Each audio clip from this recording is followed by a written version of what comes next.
ensuring universal access to quality public services such as health, care, education, water and sanitation, energy, and even connectivity, housing, is fundamental if we want to address the root causes of injustice and inequality that years and years of neoliberal policies have created around the world, and that the pandemic of COVID-19 has simply worsened for millions and millions of people.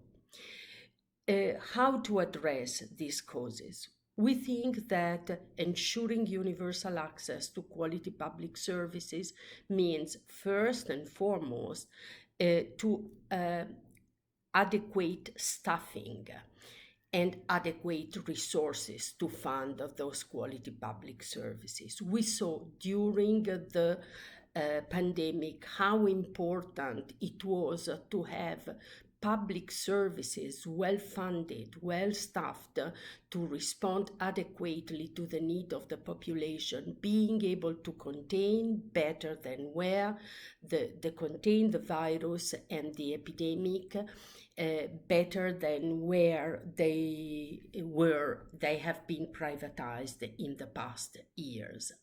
We have researches, we have surveys that show that. Just think about what happened in Rivera in Canada, or think what happened in Orpea, where patients and workers had to suffer for the greed of the corporates, and also the state has been affected with fraud and misuse of public funding and public resources. This is fundamental. We need to also to consider that 2 years and a half of hard working conditions during the pandemic has also weakened the resistance, the morale of millions of health and care workers around the world. Under pressure normally in their working life, they had to suffer unbelievable conditions that have stressed their health and their psychosocial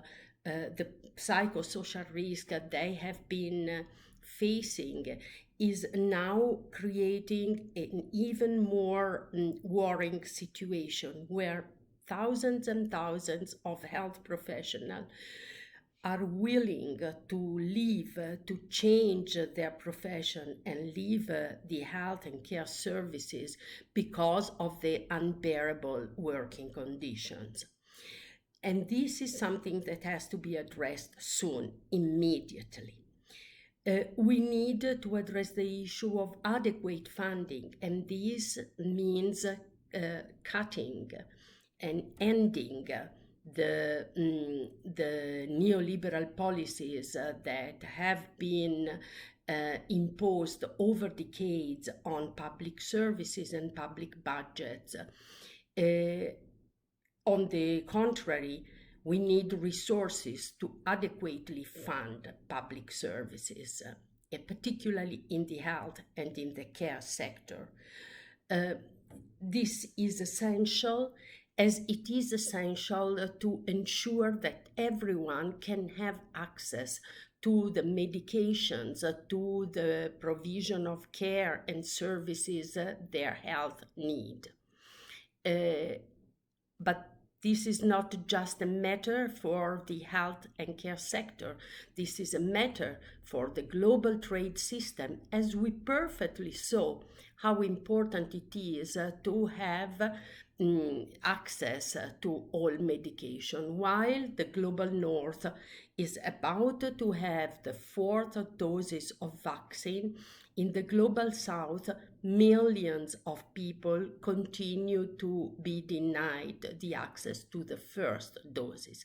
And this is for the greed of the big pharma corporates that do not want to give up with the protection of their patent.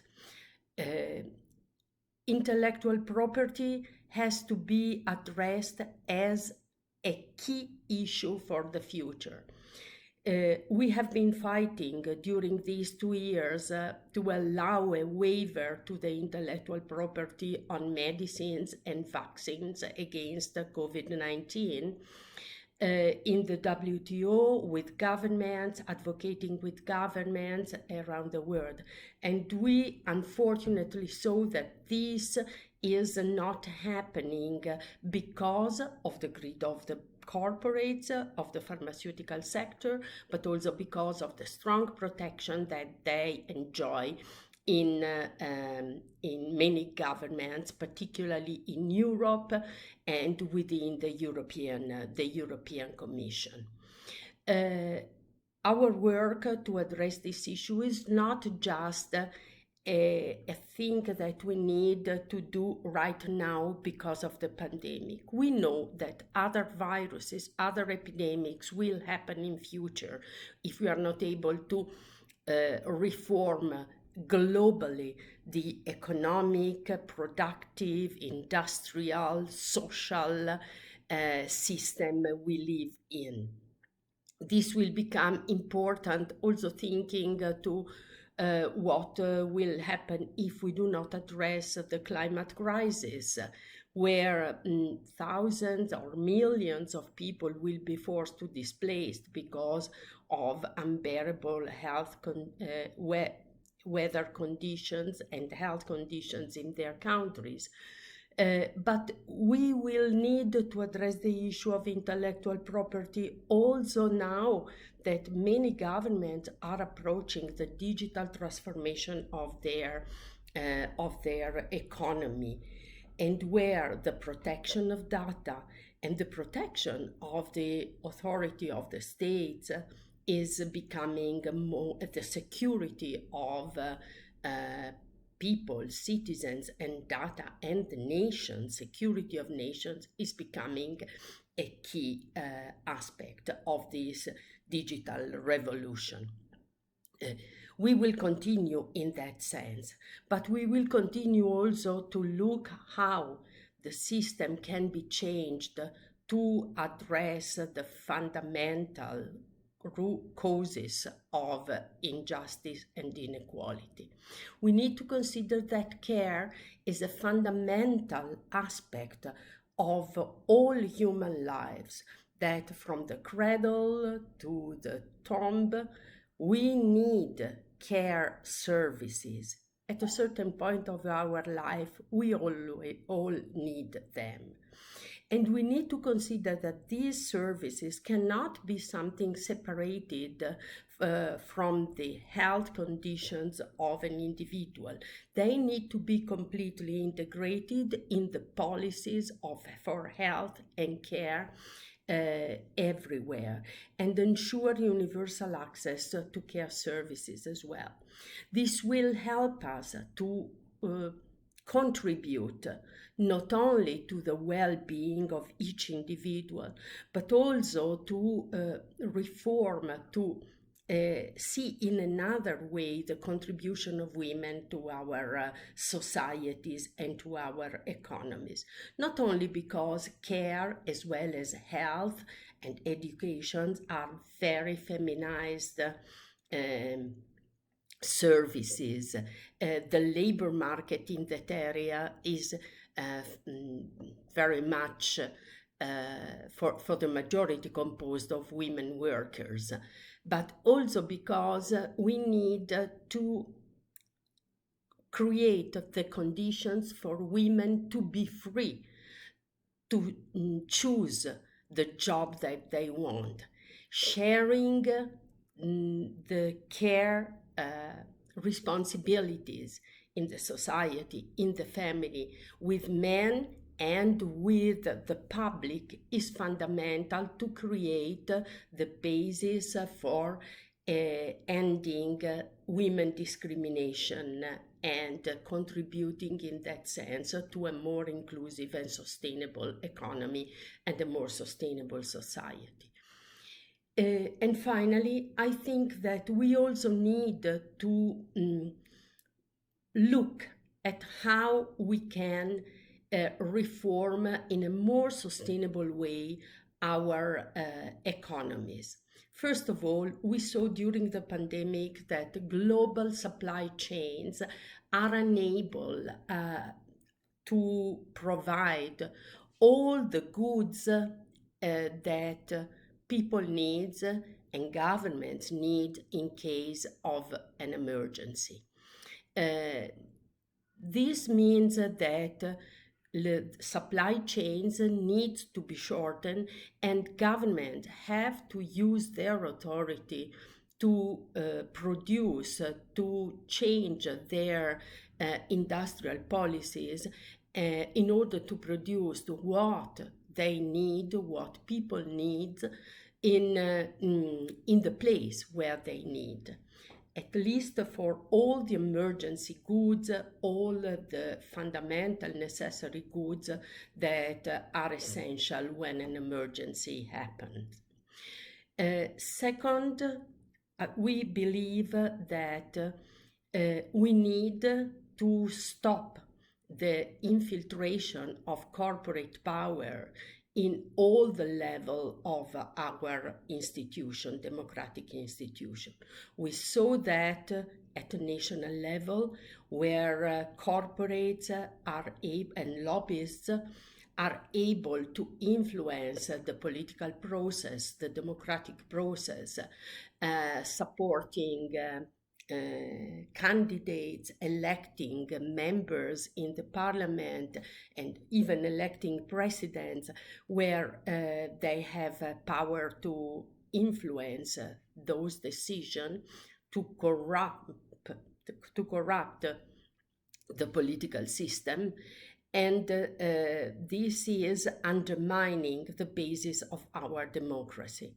But it's happening also at global level. We saw it in all the UN system, where more and more the so-called partnership with all the actors on the scene is giving more and more power to corporate to influence the global political agenda and the choices that are going to be made by the international organization. The discussion around the intellectual property of for the waiver for the intellectual property on vaccine against COVID is just the last but very clear example of that. And this has to be ended because we need a democratic participation in the international institutions, as well as the possibility for people to decide democratically how they want their countries and the global system to be governed.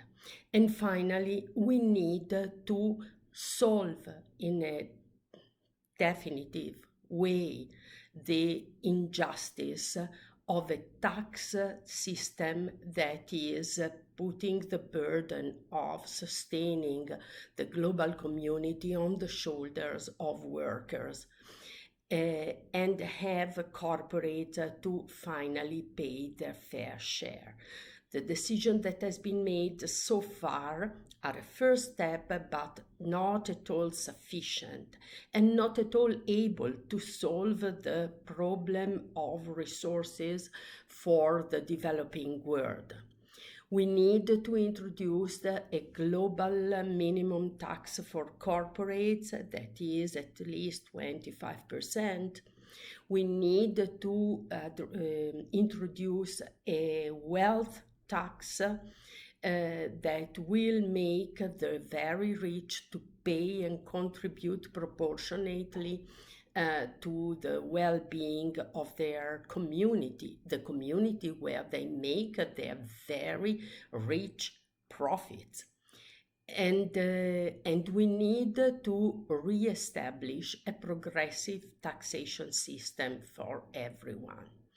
If we will not be able in the next future to address these causes, it will become harder and harder for working people to live a decent life, and for the future generation to be able to live in a planet that is continue to be sustainable and able to provide the natural resources that are needed.